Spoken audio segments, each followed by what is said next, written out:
हरे कृष्णा। दोस्तों, आज की कहानी में भगवान और भक्त का अद्भुत प्रेम जो आपने कभी नहीं सुना होगा। एक कसाई था जिसका नाम था सदना। कर्म से कसाई पर मन से श्री हरि विष्णु का परम भक्त।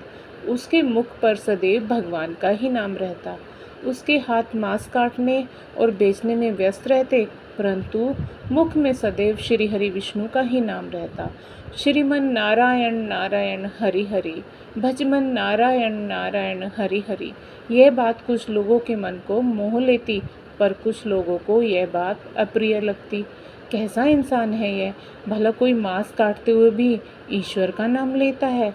पर सदना इन सब बातों से बहुत दूर भगवान का नाम जपने में लीन रहता। एक दिन अपनी दुकान से घर की तरफ जाते समय अनायास ही उसकी नज़र एक पत्थर पर पड़ी। उस काले से रंग के सुंदर पत्थर को देखकर सदना के मन में आया कि वह उसे अपने साथ ले जाएगा और मांस तौलने के काम में लाएगा। भोले भाले सदना को यह एहसास भी नहीं था कि वह पत्थर जो वह अपने साथ लेकर जा रहा है वह कोई साधारण पत्थर नहीं है।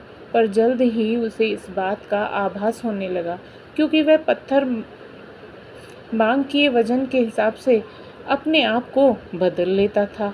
अगर सदना को 1 किलो वजन तोलना होता तो वह पत्थर 1 किलो का बन जाता, और यदि 2 किलो वजन तोलना होता तो वह 2 किलो का बन जाता।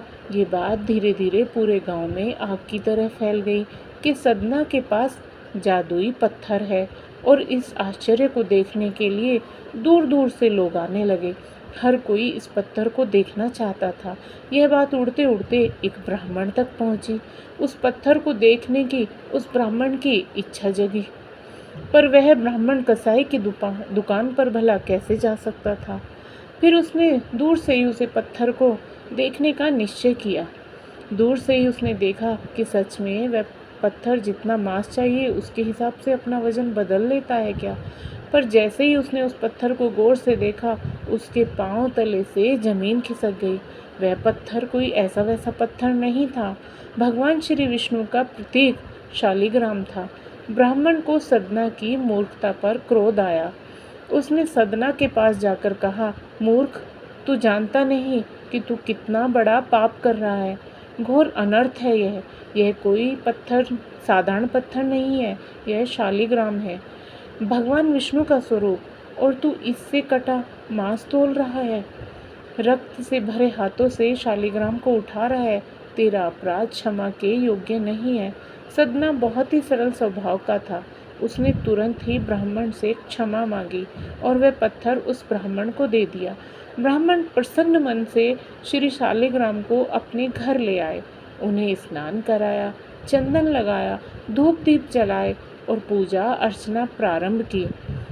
परंतु भगवान तो सदा ही भाव के भूखे होते हैं। जो भाव सदना में थे वे भाव ब्राह्मण में कहाँ थे।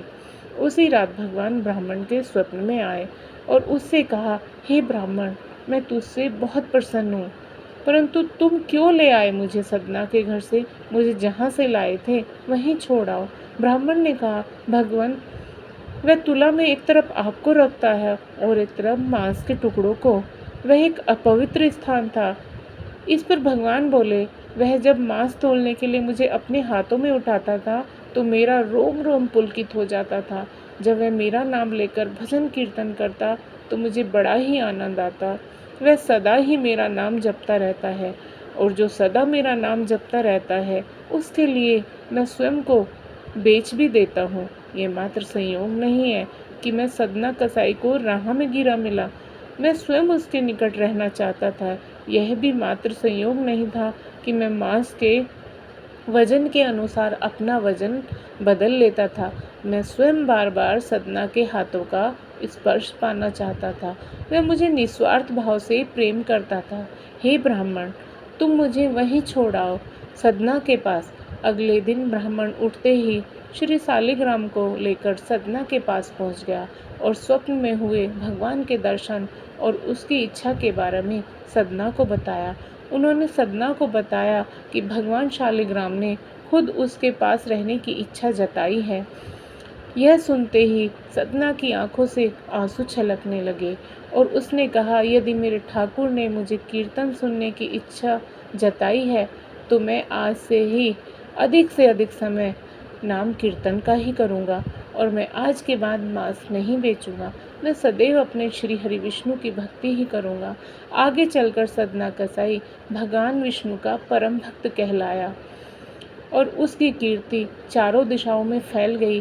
किसी ने कितना सही कहा है, भाव के भूखे हैं भगवान, भाव नहीं तो कुछ भी नहीं, लाख करो गुणगान। भाव के भूखे हैं भगवान, भाव के भूखे हैं भगवान। हरे कृष्णा, जय श्री नारायण।